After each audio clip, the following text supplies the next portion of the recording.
E a gente está aqui com o Jader Santos. Jader, muito obrigado por esse Prazer. momento aqui, bater um papo com a gente.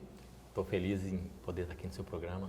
Ô Jader, a gente pesquisando aí descobriu que você começou a estudar piano com 8 anos, mas parece que a coisa não funcionou muito bem, você voltou a estudar com 11 anos.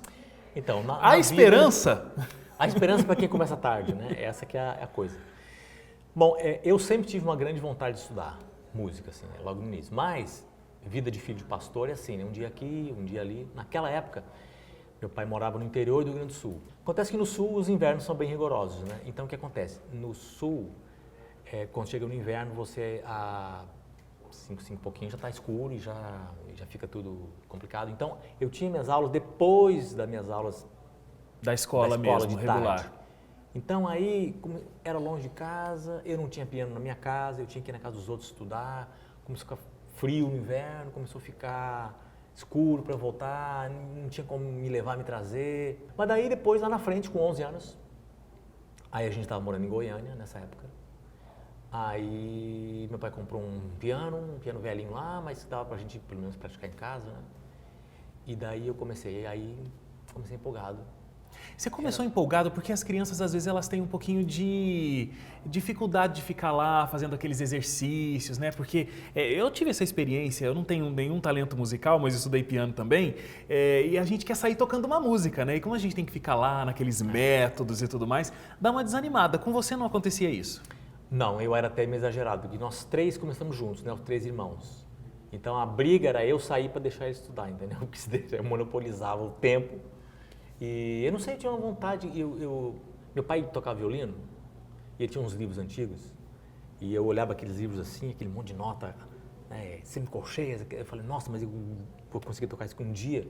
Então eu ficava sempre querendo tocar mais, entendeu? Não contentava com aquele eu falei, mas eu quero tocar isso aqui mais difícil um pouco, mais difícil um pouco. E isso foi me jogando para frente, Foi te motivando. E como eu tinha parado já aquele tempo, quando eu comecei para valer, aí eu comecei com vontade. Começou firme. Então eu acho que isso ajudou.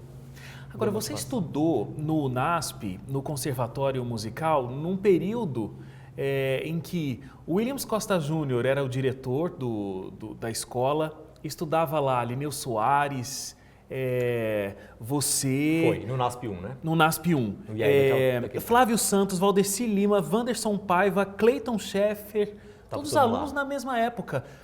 Tudo que a gente conhece de grandes compositores, grandes maestros na Igreja Adventista foram teus contemporâneos ali nesse momento. Que bom, né? E eu acho que eu tenho também 2 vantagens. Vários desses músicos foram meus colegas, né? E vários dos pastores também foram meus colegas, né? Então, quando eu saio por aí, nas igrejas, e mesmo no meu tempo de arautos, né?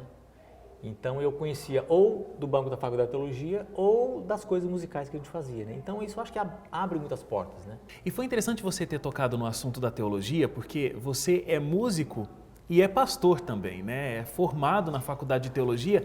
Talvez o grande público assim te conheça daquele momento Arautos do Rei, momentos musicais que você teve em outros grupos, mas talvez desconheça o teu lado pastoral. Você é pastor. Porque na realidade eu queria começar a fazer música, mas meu pai falou assim, você está vindo do IASP, você é um garoto novo, vai lá para São Paulo, né, vai ficar sozinho aí estudando não sei aonde, vai para o NASP, faz o seu curso de teologia, convive, né, tem uma base boa da fé, e eu sempre quis trabalhar assim para as coisas da igreja, né, música sacra, né, música religiosa. Então se você quer trabalhar com esse gênero de música, então você entenda um pouco das coisas religiosas. E eu entendi isso. Com certeza. E eu quis ficar perto das pessoas, assim. E você vê, se eu não tivesse passado por lá, se eu estivesse em São Paulo fazendo só uma faculdade de música, eu não teria convivido com essas pessoas também, né? O que fez uma grande diferença. Você se formou em 1983. Um pouquinho antes você foi chamado para fazer um teste para a Voz da Profecia e logo entrou, se formou e entrou no Quarteto Arautos do Rei. Como é que foi, tão novo ainda, com uma responsabilidade desse tamanho? Naquela época você sentia o peso dessa responsabilidade? Vou ser o diretor musical do Quarteto Arautos do Rei na Voz da Profecia? Então, eu sentia, e eu achei realmente, inclusive, quando eu recebi o convite, eu falei, esse povo tá maluco.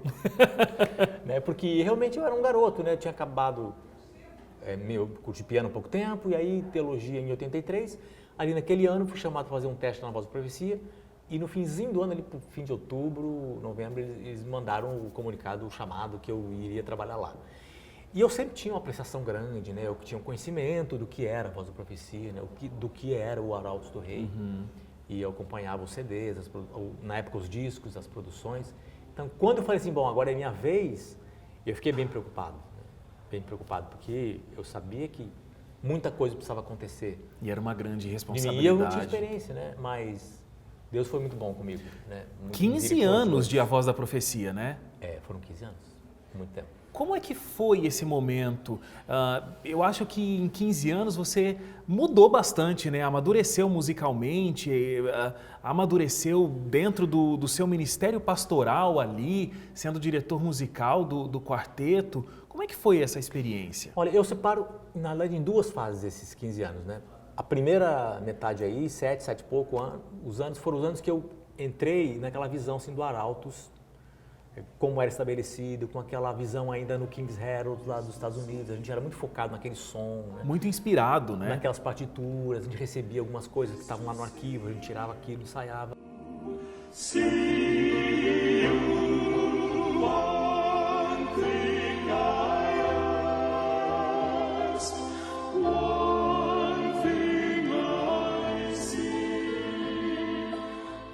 Na segunda fase, eu acho que a gente conseguiu se libertar disso, que foi a virada, eu diria assim, né? Que aí a coisa ficou assim, o jeito de cantar o Arautos ficou diferente, né? Não mais aquela voz muito impostada, né? Aquela coisa mais dura, mais engessada, ficou um pouco mais solto. Que é o que a gente tem até hoje. Garotos mais novos entraram, não, porque eles também, na época, entraram garotos mais novos, mas assim, juntos, os quatro, né? Entraram ali Daniel, Jefferson e Tassis e o Ronaldo. Foi um pessoal assim bem parelho, eu diria assim, né? Eles tinham mais ou menos a mesma idade, começaram juntos, então a gente começou uma trajetória assim que fluiu legal com essa nova proposta de um Arautos assim mais contemporâneo. E essa formação durou bastante tempo, né? Essa durou porque eles começaram ali em 96, né? E aí eu saí em 2001 e eles ainda ficaram um pouquinho mais. E essa formação tem músicas que ficaram marcadas no coração de muita gente. Se ele não for o primeiro em seu coração, então já não é mais nada, não passa de uma ilusão. Foi nesse momento que surgiu o Jader compositor ou não? Isso já é antes? Foi. Eu acho que foi aí que se estabeleceu aquela coisa assim, sabe as músicas que pegam? Sei. Porque eu já tinha feito algumas composições antes e alguns tinham gravado aqui e eu mostrava minhas composições para as pessoas e elas não falavam assim, não, é ruim, ninguém falava que era ruim, né? Mas sabe quando não acontecia, né? Acho que a primeira vez que aconteceu assim, uma canção minha foi Não Me Esqueci de Ti com Prisma. Ou mesmo que não pareça, eu não me esqueci de ti.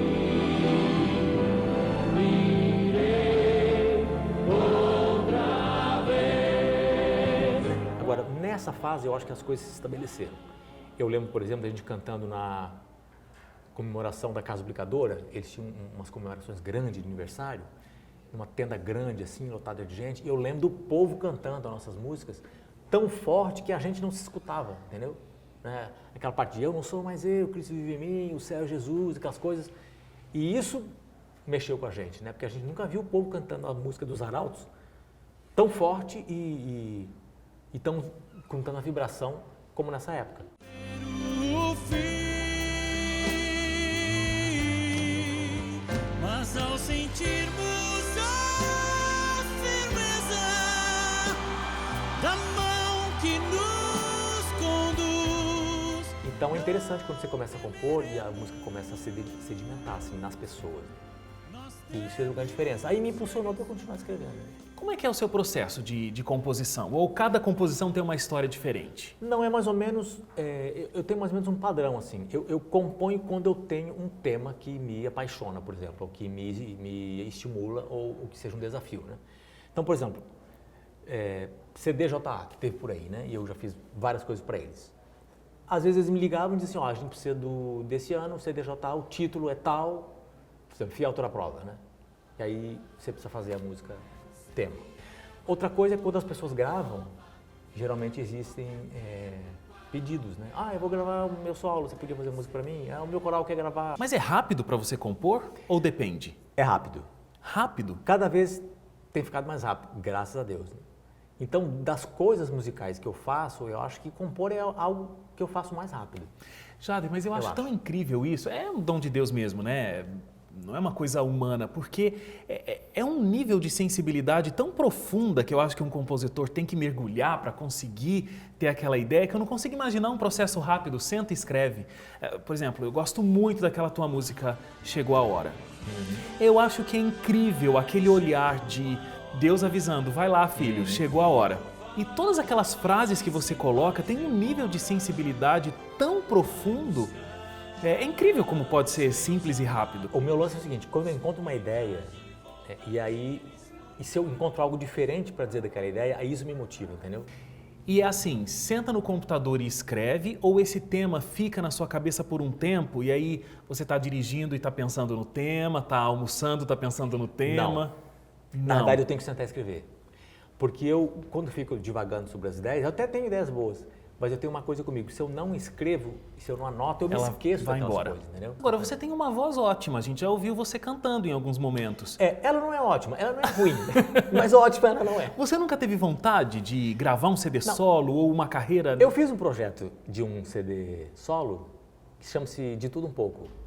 E onde eu tenho coisas solo lá, mas mais com uns back vocais e algumas coisas instrumentais. Foi um CD. Você viu que não é tão esplêndido assim que não foi pra frente. Eu acho que não foi pra frente porque você não tocou, viu, Jader?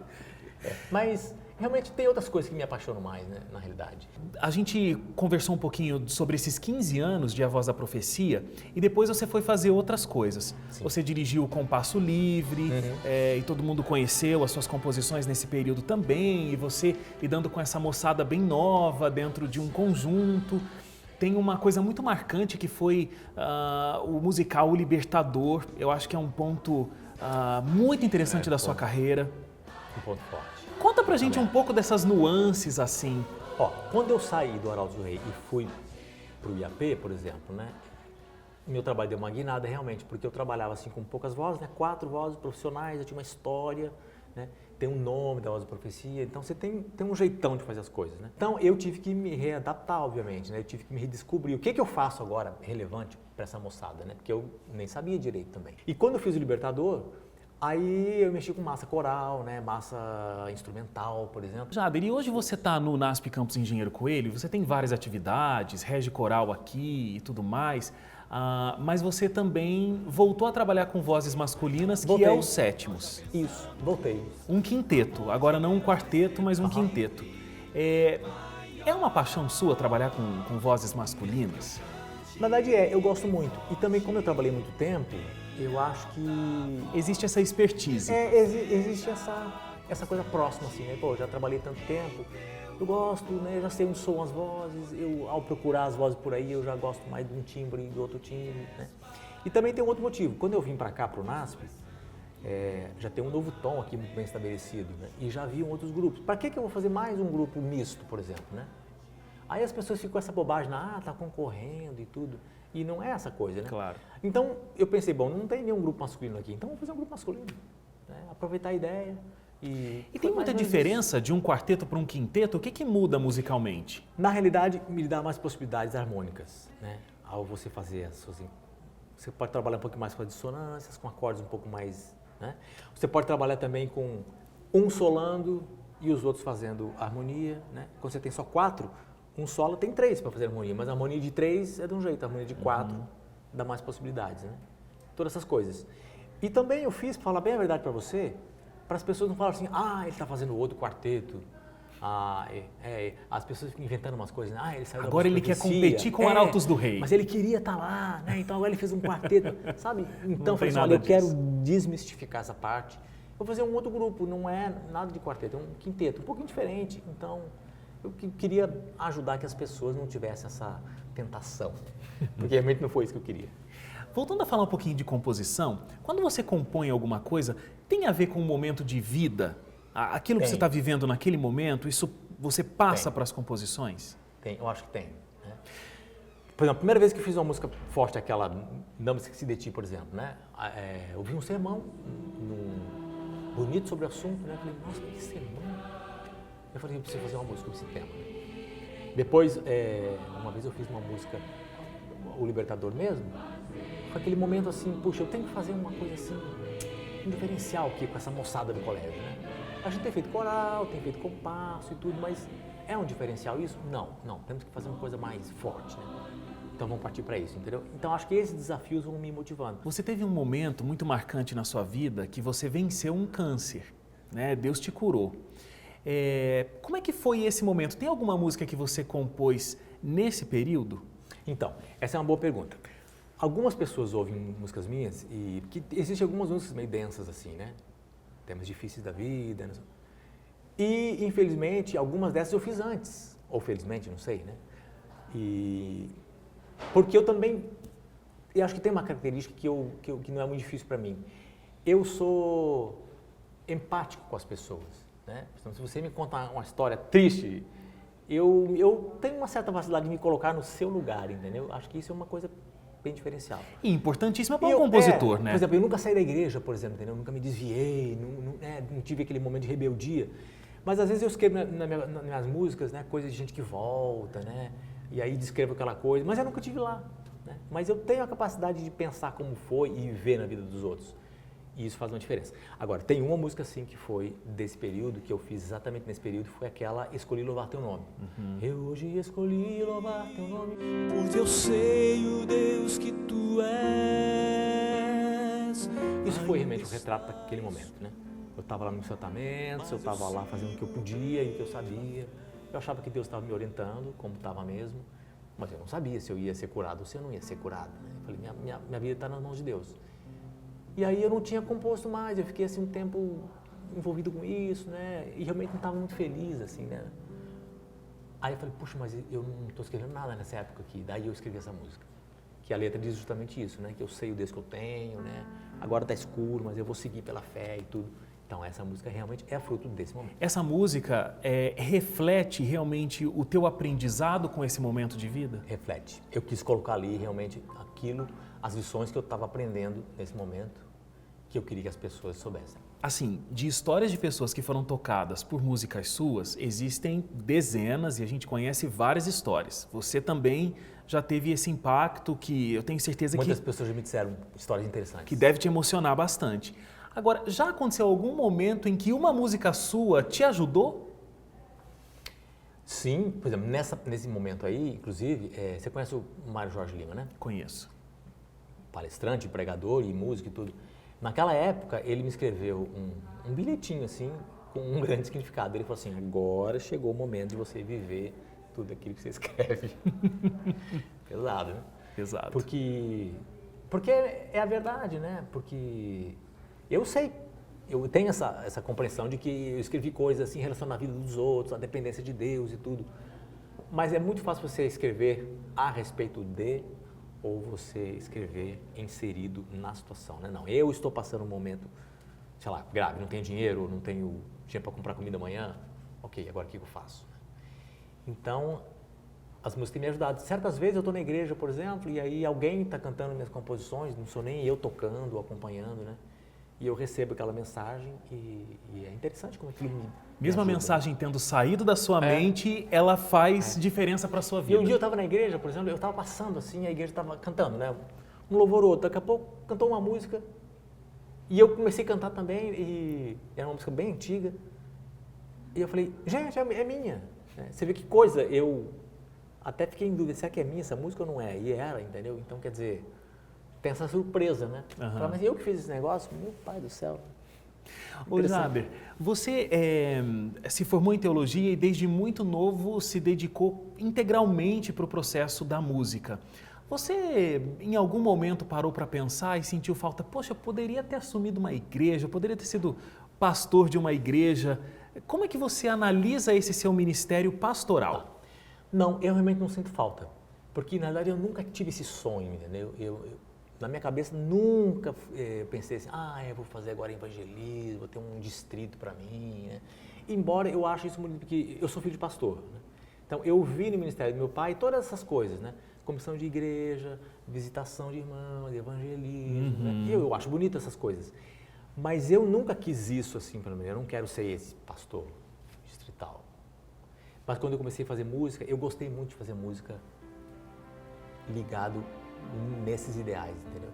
Então, o que eu tenho falado por aí, e eu acredito nessa verdade, eu falei, bom, se quiserem me mandar para ser pastor de igreja, né, eu sou obreiro hoje, né, eu sou um pastor, eu não me vejo como dizendo não. Mas daí eu falo para a pessoa, olha, eu acho que tem tanta gente que pode fazer esse trabalho melhor do que eu e talvez não tenho tantas outras pessoas na minha área que possam servir, então deixa eu servir aqui. Mas as suas músicas são um sermão, né? Elas são um sermão condensado, eu acredito que são. Jader, eu queria te agradecer muito, eu sou teu fã, quero dizer que desejo que Deus abençoe muito seu ministério, como abençoou até aqui e que as suas músicas possam tocar mais vidas, como tem tocado até hoje. Muito obrigado pelo convite e eu sinto em você também essa veia da comunicação, quando a gente estava junto aqui, né? Falou, esse camarada nasceu para isso, né? Então eu estou feliz de estar aqui com você no seu programa. Muito obrigado, Jader.